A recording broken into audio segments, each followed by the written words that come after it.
I'm going to talk about the French Revolution. It's hard to do, and I'll leave myself about 45 minutes after I screw on at the beginning. I want to do two things. I want to see the revolution through the eyes of Maximilien Robespierre, member of the Committee of Public Safety, arguably with Sans-Culottes, its most important member. Jacobins, in a way, he incarnated Jacobins, he incarnated the French Revolution. And in doing so, I want to talk about the terror, and above all, why it was that people supported or opposed the revolution. And it comes down a great deal to religion, as we'll see. But first, because I promised that we had the only live bootleg, album of the trial of the king and of his execution, I thought I'd play those, and also the death of citizen Marat in his bathtub. And to do that, I decided to bring a prop because this is we're going to talk about, and I don't mean, I'm not making light of instant death. I just finished a book about a guy who ends up with putting his head in the little window. You knew people were smaller back in those days, but you really didn't imagine that they were this small. Do you know what this is? What this comes from? This guillotine? Aïe, mince. Do you know what this is for? So, I mean, what? No, I mean, this is a real, that hurt actually when I did that. Yeah, don't write your parents, especially your freshmen, and say, God, he was running around waving a guillotine, running around the place. There he goes again. No, this is for cigars. This is for cigars. Yeah. My idea. Was that your idea? You did? Cigar, it's awesome. No, I don't smoke. Anyway, can you put on the first one? This is the trial of the king. Simon? Okay. Yeah, thanks. The CD. This is the king. I'll just translate part of it. I'm not going to translate the whole thing. It doesn't matter if you don't know French. This is just for ambiance.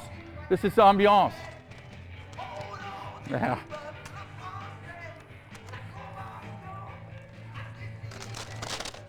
They're putting him on trial. Oh.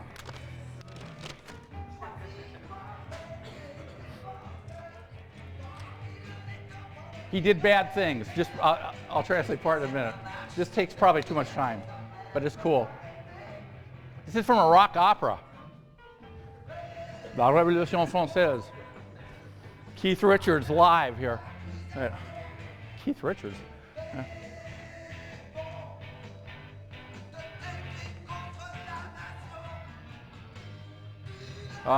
This is too long to get to it. Apologize. But Louis the 16th, this was his finest moment. This is not Louis the 16th. Shit.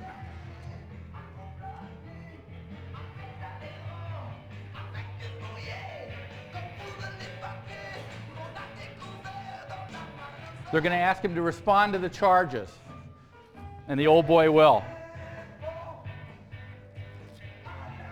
Yeah. Answer the act of accusation, the indictment.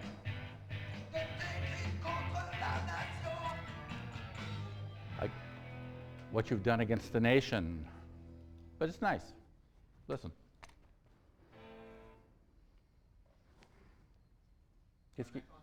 Yeah.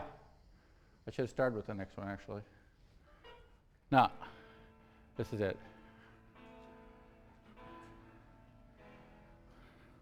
All right.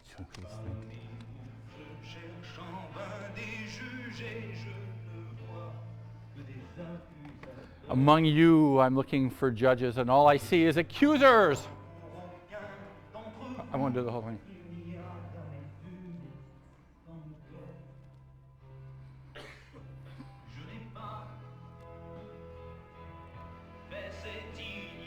I never did this horrible thing, ignominious thing. I never betrayed my country, which is patently false.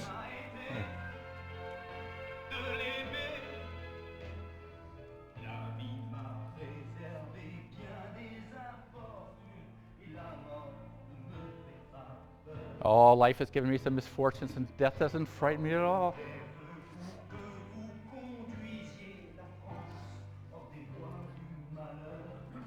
Maybe you can do France better than me, they're saying. Take care of France better than I could. Keep it from its own excesses.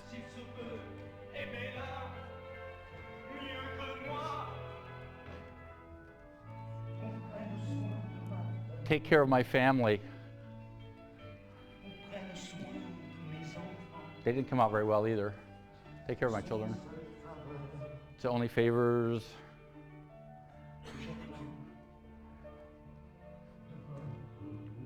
That I really ask you to carry out.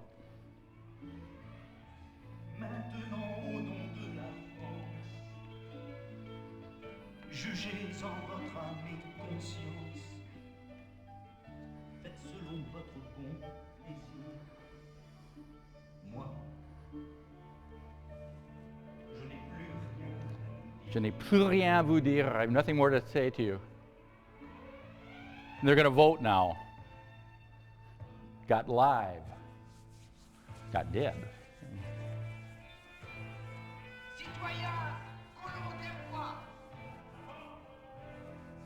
La mort. Death. Saint-Just. La mort. Marat. He'll get his in a few minutes.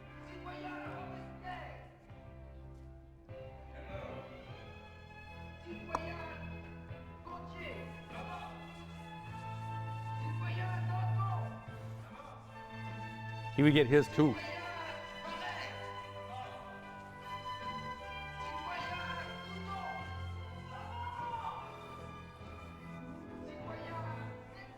Okay, now they execute the old guy.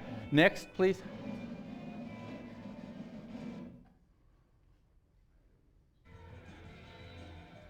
This is the death of Citizen Marat.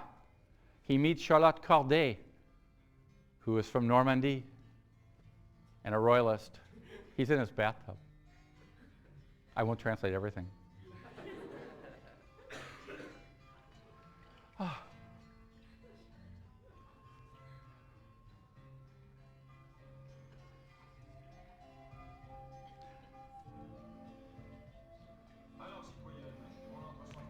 Citizen, you're coming without knocking? Now you're seeing Citizen Marat all nude in his bath. What's your name? Charlotte. Ah, but you have very nice eyes. Come here, a little closer. What can I do for you? I won't translate that. Do you like them, citizen? Ah.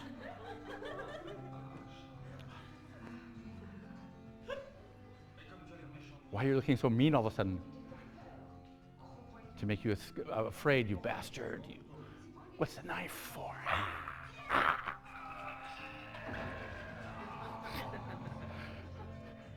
You heard it live, that's it. Okay.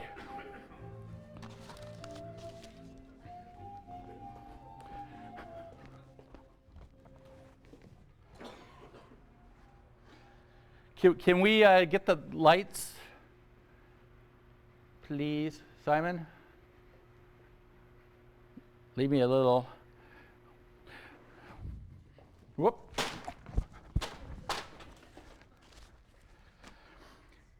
Maximilien Robespierre was born on May 6th, 1758 in Arras, a beautiful town destroyed in World War I in the north of France. His father was a lawyer, who was a son and grandson of lawyers. His father married the daughter of a well-to-do brewer, and they were married a few months before the birth of Maximilien.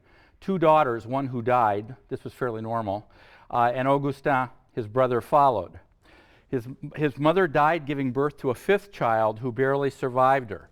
The father was unstable, always leaving home at the time of the birth of all of his children.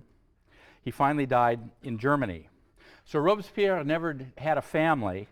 Psychohistorians have done a lot with this. The family of four was left in the care of a maternal grandmother and by aunts. So essentially he was an orphan at the age of 8. He felt his father's guilt about causing the death of his wife. After his sister remembered, after his father disappeared, a total change came about in him. Formerly, like all other children of his age, he was thoughtless and turbulent and flighty. But since he became the family head, so to speak, by virtue of being the eldest, he's become settled. and responsible and laborious. He spoke to us with a kind of gravity which impressed us. If it was to take part in our games, it was in order to direct them. He loved us tenderly, and there were no attentions and caresses that he did not lavish upon us. Henceforth, if you buy a psychohistorian's interpretation, he could only be a man of order. He desperately tried to assimilate himself to the social order. He both loved and hated his father as he adored his dead mother. His whole life was marked by a feeling of his father's guilt, which also represented the death in a real way of his own childhood. And in his last hours, his death wish, his inability to act when he might have saved himself, can be seen, if you will, in that context. He was forced into a seriousness and responsibility. He always had a passion for solitude, isolation. He knew what it was to be poor. He was an example sort of downward mobility, if you will. He went to school, and he was really smart, supported by charitable foundations, first in Arras and then in Paris at age 11 to the Collège or middle school of Louis le Grand, where he became a star classics scholar. He was selected among all the other pupils to read a poem that he had composed to none less than the king and the queen as they passed by Reims, also in the north of France, in Champagne country. But as it was raining, the king and the queen ordered the driver to go on, not stopping to listen to Robespierre's little speech, little poem, and indeed splashing his only good suit of clothes with mud as they drove off. He became a lawyer, getting his degree in 1780 in Paris, a lawyer at the Parlement of Paris. His scholarship passed, as things did in the old regime, to his younger brother. He entered prizes for literary contests that were run by the Académie. Once it said that he even caught sight of the great Rousseau, but that seems a little unlikely. But in Metz, where the Academy awarded him £400, which was a lot of money, and he was elected to the Academy of Arras. In law cases, he championed the poor, the humble. He took the side of a man in an abbey who had been accused by the monks of a theft, when in fact one of the monks had done the ripping off. He once said, when somebody was condemned to death, "I know very well that he is guilty, but I can't imagine to send someone to his own death." At the beginning, but only in the beginning, he did not believe in capital punishment, although arguably those who agree with him would say that he saved the revolution by meting out capital punishment. Because of his reputation, I mean, this was sort of a classic case of a young lawyer on the make. He's elected to the Estates General from Artois.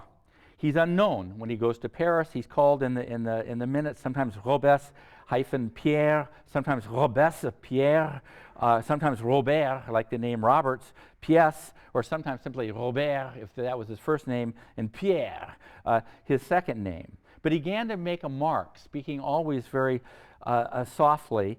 68 times he spoke in 1789, and he gradually gets his reputation there. He opposes all restrictions on the freedom of the press, and of course that would change later as well. He invokes Rousseau's concept of the general will to support the view that the king should have no right to oppose or delay legislative measures proposed by the assembly. You know this from your reading. He sided on the left of the assembly with those who went to Varennes to bring back Louis XVI when he and Marie Antoinette tried to hightail it to the southern Netherlands, or that is to Belgium. That was the king, by the way. He should have been there first. Attends, what am I doing here?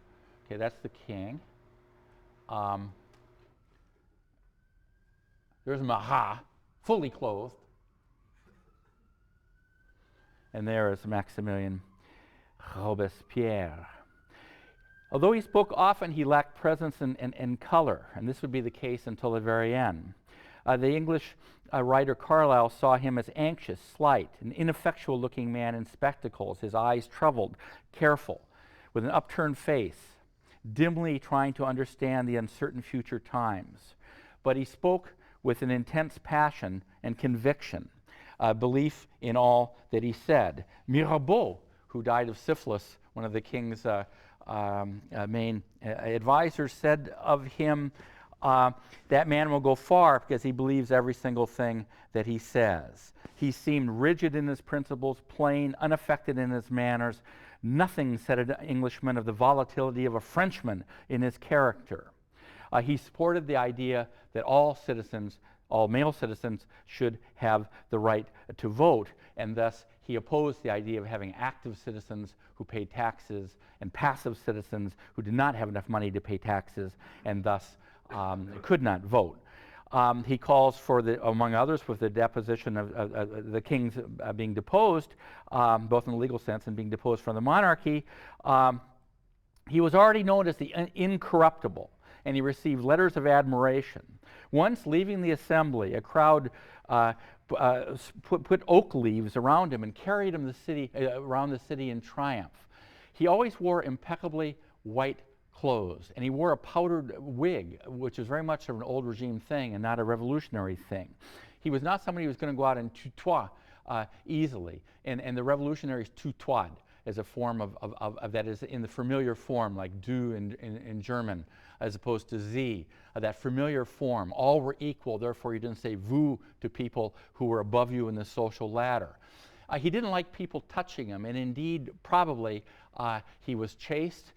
He had only a few flimsy and only by male flirtations with women. And when they picked him up, you have to imagine a sort of crassly American analogy, but a football coach who sort of swept off his feet after a big upset or something. And he doesn't like people touching him. He doesn't like being carried away by them. One of the letters, and he was ascetic, always preferred being alone. Ate very modestly. One letter to him said, as incorruptible as you are courageous, and he was that, you have always openly displayed your feelings. It has never been self-interest that has made you act or speak, only the general interest. He identified with ordinary people, and he ends up living in Western Paris, a more prosperous part of Paris, but in the home of a carpenter on a street called the Faubourg Saint-Honoré. And those were really his happiest moments because it provided him with a family.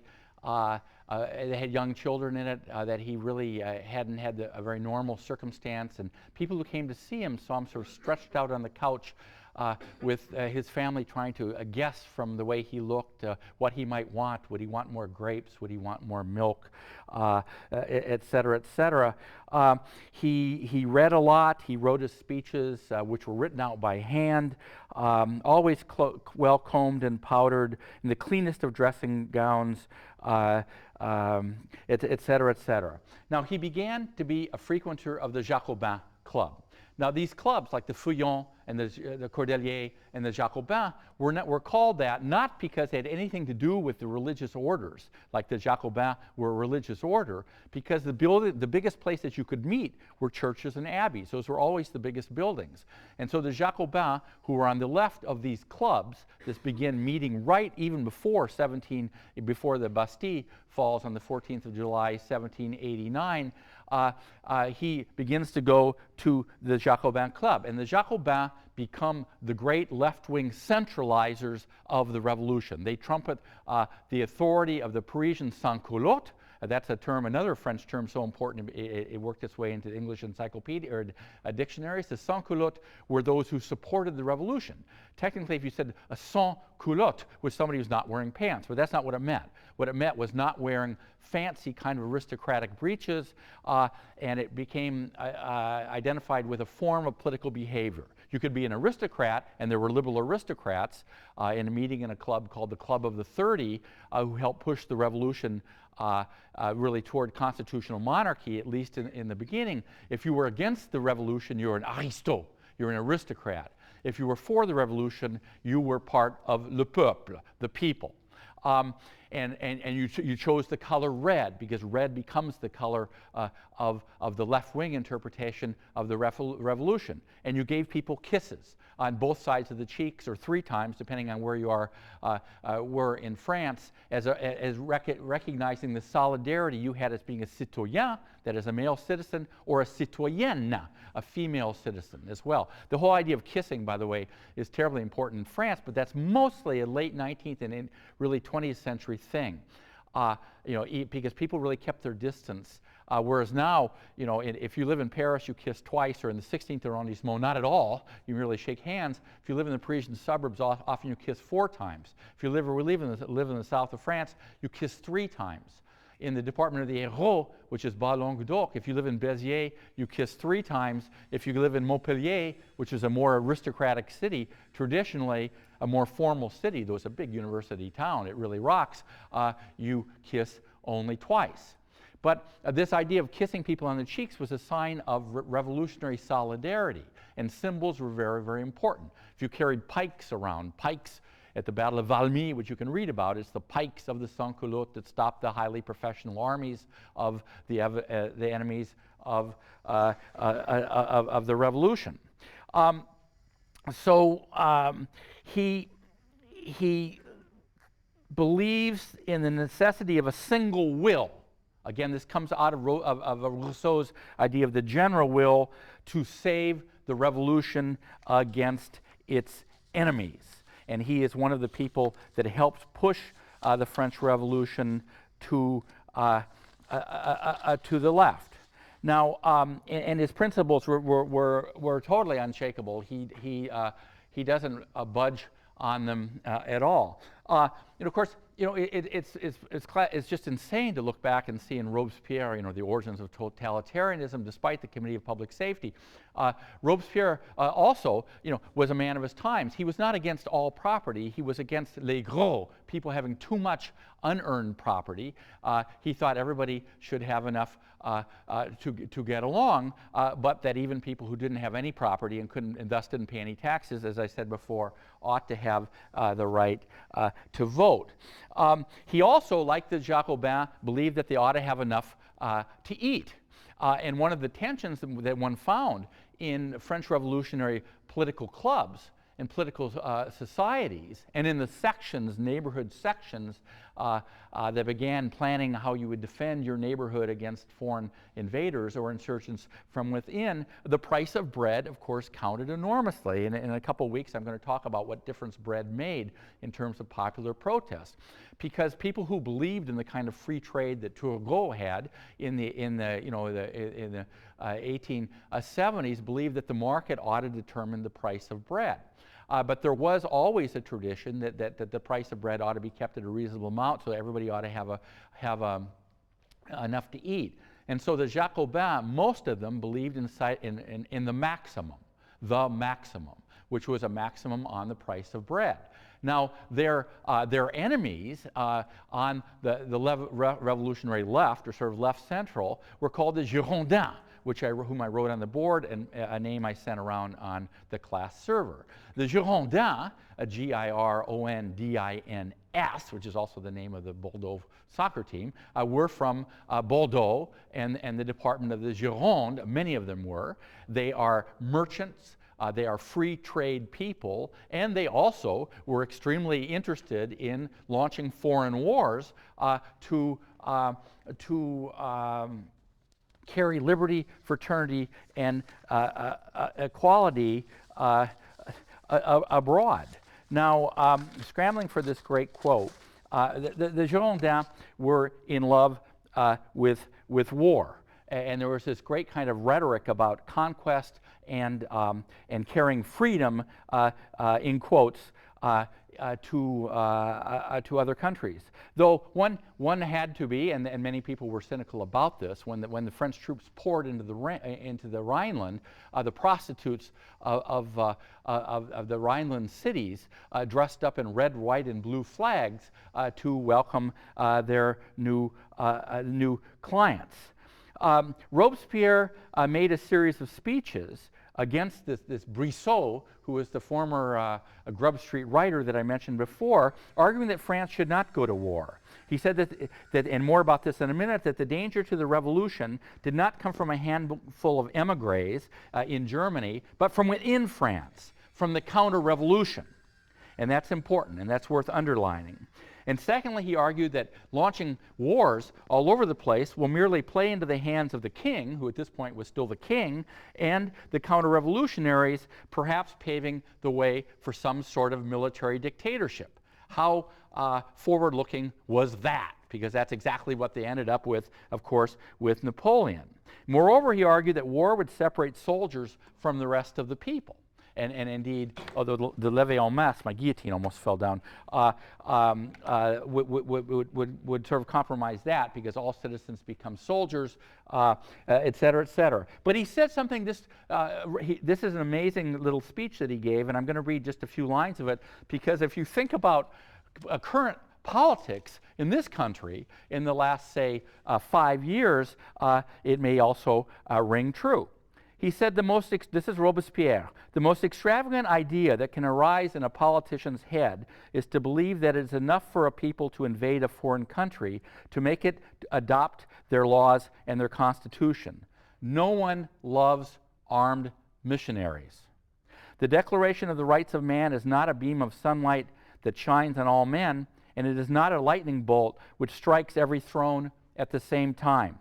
I am far from claiming that our revolution will not eventually influence the fate of the world, but I say that it will not be today.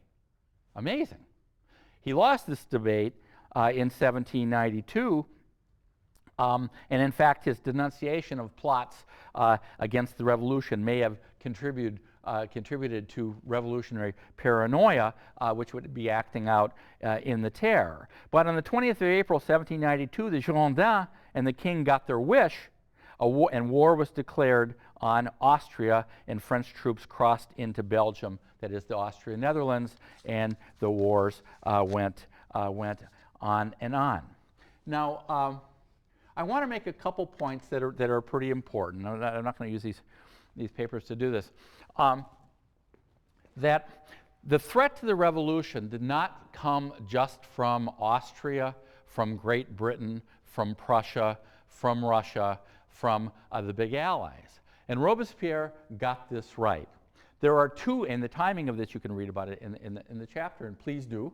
There were two main counter-revolutionary threats to the revolution. The first, which was not the most important, but still is worth mentioning, was what has been called the Federalist Revolt. The Federalist Revolt.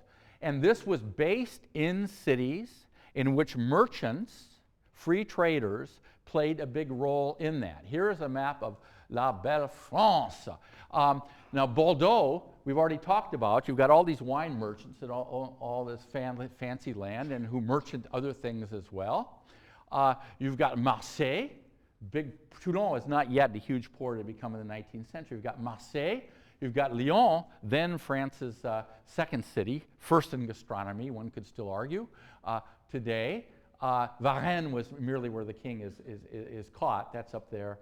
By the way, in 1790, they in order to undercut local elites, that is clergy and nobles, and also to impart a more rational organization of the country, comes right out of the Enlightenment, out of the philosophe, they create départements, departments. They name most of them after rivers, though some are named after mountains, and they create a capital in each of them. For example, none of this matters, but it's just to tell you what's going on. That's the Haute-Vienne, the capital is Limoges. That's the Corrèze, capital is Toul.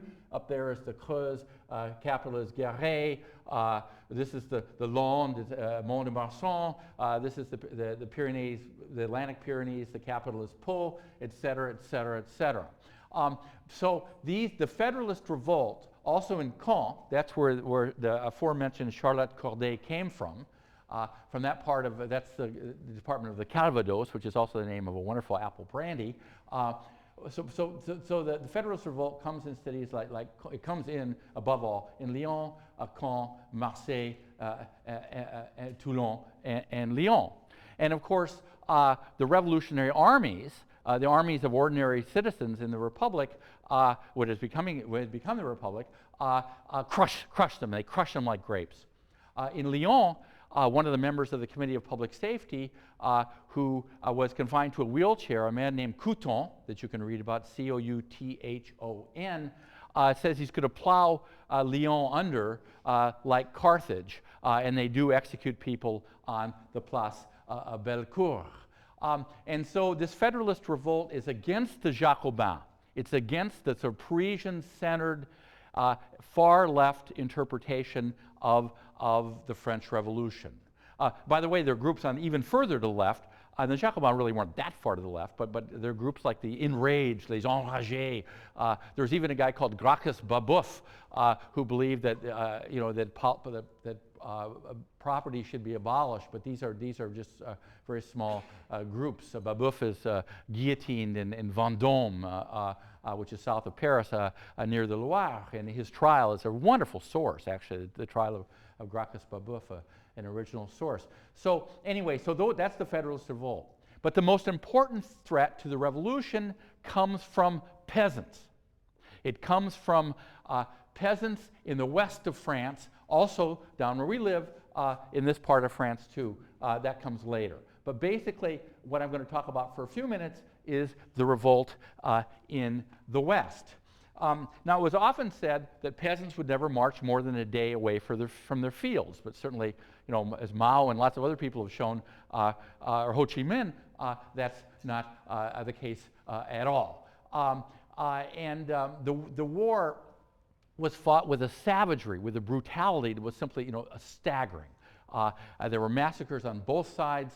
The Vendée, which is in dark there, became a department, number 80, good old number 85, but it became such a major bloodbath that the entire counter-revolution in the West is often simply called the Vendée. I am in history literally because I read a long time ago a book written by my late and much missed friend Charles Tilly called The Vendée, which sought to explain, and did explain, and really hasn't been nuanced very much over the decades, why some people opposed the revolution, taking big-time chances, and other people who didn't live that far away supported the revolution.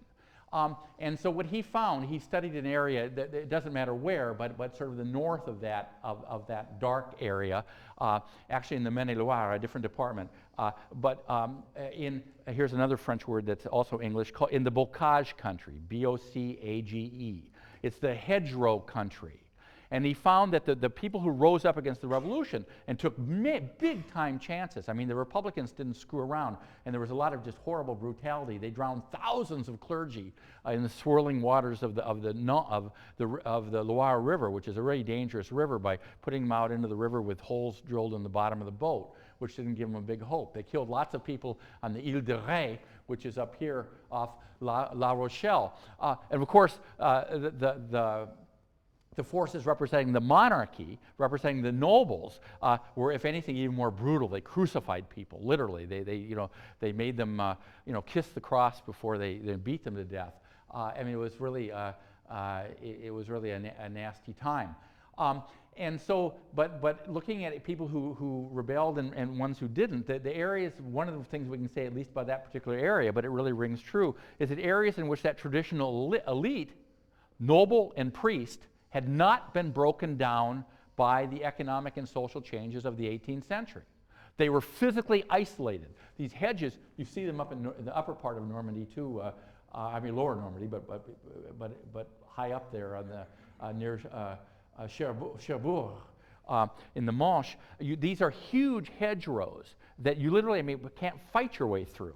And you can't really climb over. And people tended to marry within their village or within a nearby village. They still, the priest still walked tall. The noble was somebody who they still respected, even though the nobles had left. Many of them are left. And even though many of them, they still had to pay dues to the nobles.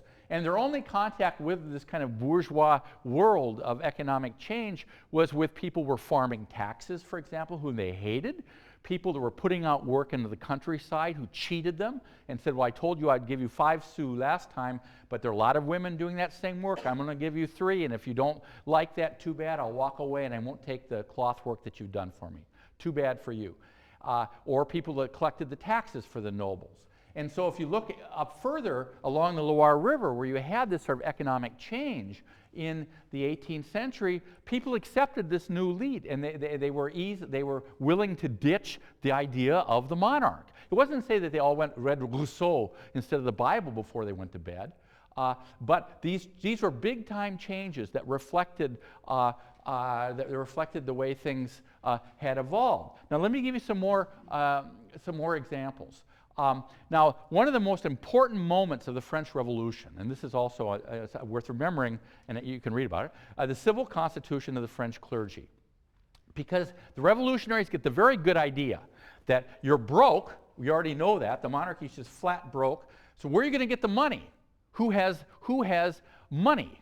Well, nobles who leave France have money because they have a lot of property, particularly in areas like Brittany and in Burgundy, and in the Ile-de-France, that is the island of France around Paris. But the church has enormous amounts of money, enormous amounts of land. So what they do is they essentially nationalize the church, the details you can get, and they force people to take an oath to the French Revolution, to the nation. To the nation. Now, in certain parts of France, particularly those that rose up against the revolution, the priests don't take the oath. They refuse to. And they are called non-juring, that is, non-swearing priests. J-U-R-I-N-G.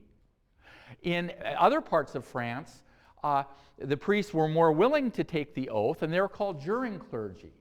So this is important. If you just look at this map, you see this is by a canton, cantons, within departments. But you see all that white up in Brittany in those revolutionary areas. It corresponds exactly to the area of people who fought against the French Revolution. Because the clergy still has enormous influence, and sort of the nobles, even if they're living in England at the moment, or living in Britain, or living in the Austrian Netherlands, or in the Rhineland, or somewhere else in Germany. But this isn't enough. I mean, that's not enough, because we have to see really what, here we go, this is by district, this is an even better map of it. And you see that in the central part of France here, that priests refuse to swear allegiance, as in our village, to the French Revolution. But in Brittany and in Normandy, they did massively. And in Alsace and Lorraine, they did massively. And in the north of France, they did massively. So, okay, but I mean, that's fine, that's interesting. But so what's going on here? What's going on? Why does it go like that? It's not just that people also get together and say, let's not swear to the revolution, let's go have a drink of Calvados instead. More important changes are going on. Now, the word Dechristianization, which I also sent around, has 2 meanings. One is the campaign against the church by the revolutionaries, to melt down church bells, et cetera, et cetera. Dechristianization, to change the calendar so that it's no longer January, February, March, but it's Germinal, Thermidor, Ventos, names that have to do with winds and plants and the agricultural calendar. That's part of dechristianization, but that's not the big issue. The issue is that in these areas that in which the revolution was accepted, that old-time religion was on the rope. A friend of mine who was a great historian called Michel Vauvel, long time ago, did a book on dechristianization. He looked at part of Provence. And he looked at how people, what they did with their money in wills. They looked at the number of people that became priests or nuns.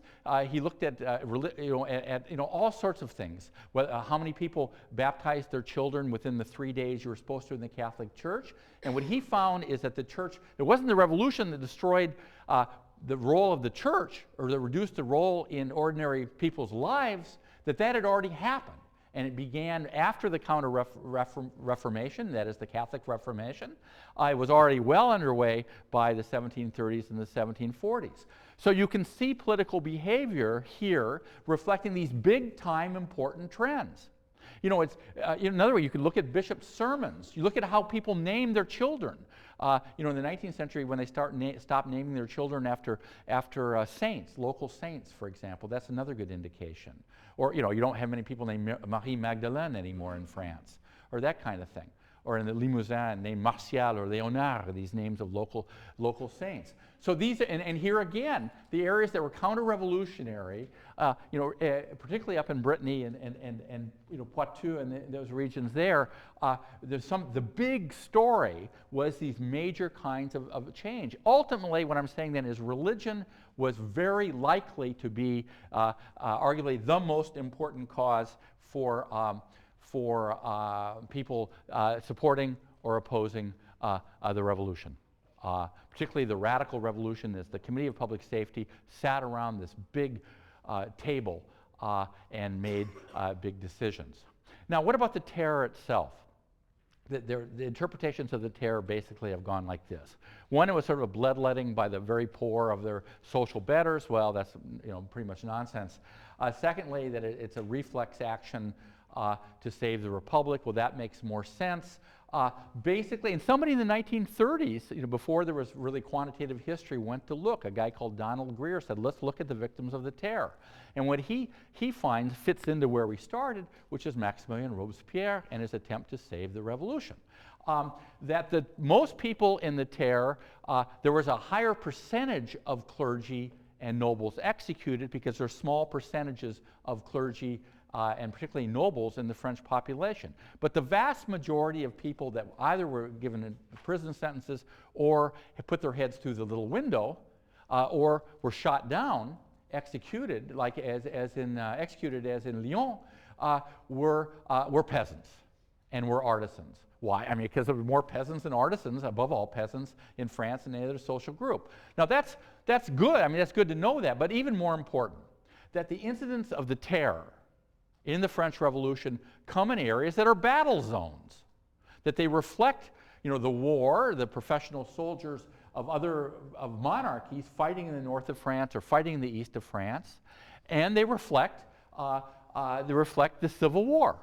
Is that a lot of people were put to death or were executed because they were fighting or participating in supplying troops in battle zones. It's possible, as my friend David Bell has argued, to say that parts of this represent the first total war. I'll talk more about that when we get to Napoleon, because it's an interesting subject. But anyway, the terror was no sort of bloodletting, organized bloodletting, or spontaneous. It was that too, despite the horrible incidents, despite Nantes and despite the massacres in the prisons in September massacres in Paris. You know, there was a logic to this, and it had to do with trying to save the revolution. Now, back to Maximilien Robespierre. Fumbling through his papers here to get to the appropriate point. They tried to kill Robespierre, of course, as the terror gets more organized, and he had a tendency, as is Saint-Just and the other ones, to say, if we just have one more terror, one more round of terror, we'll finally save the revolution and all will be well. But lots of people in the assembly looked around reasonably enough and said, we might be the next victims.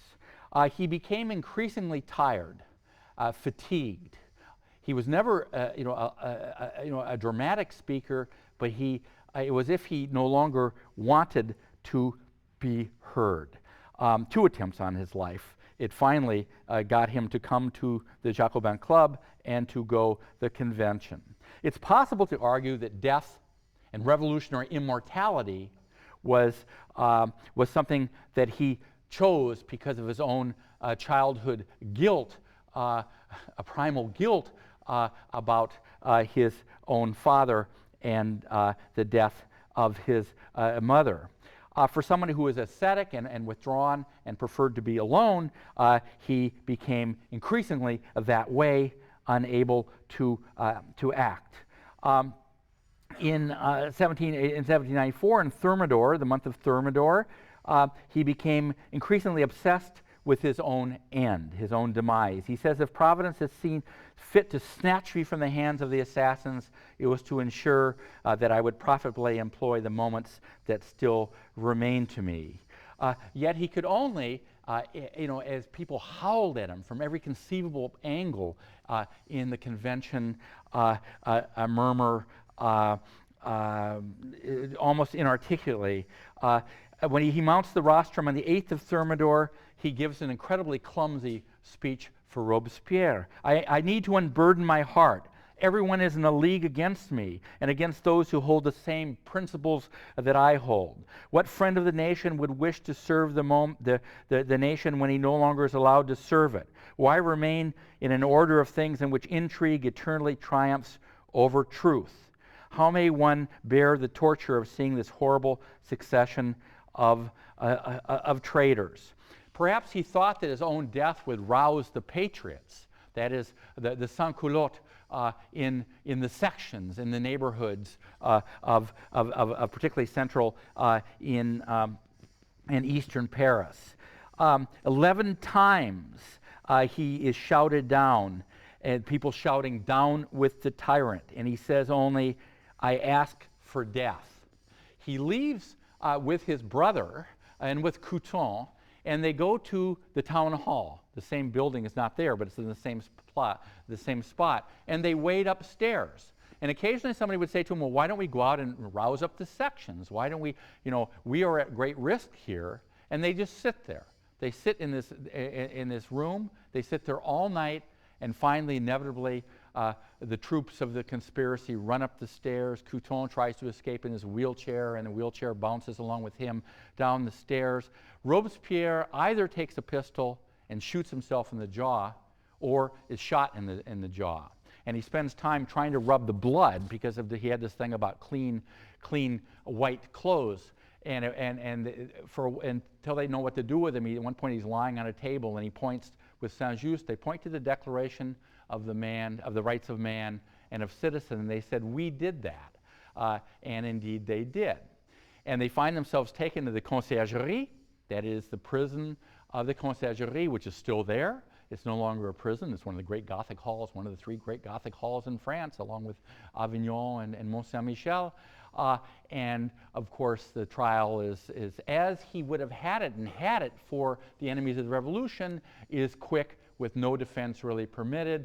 The next morning, they clip his hair back, as one did, so that the long hair would not in any way slow the blade of the guillotine, and they put him in a wagon, and it takes, because there wasn't very good way, there were not major thoroughfares through Paris, they take him to the Place de la Révolution, which is now called the Place de la Concorde, and they pass him by his house, the house of the carpenters which he stayed, where he had his happiest moments.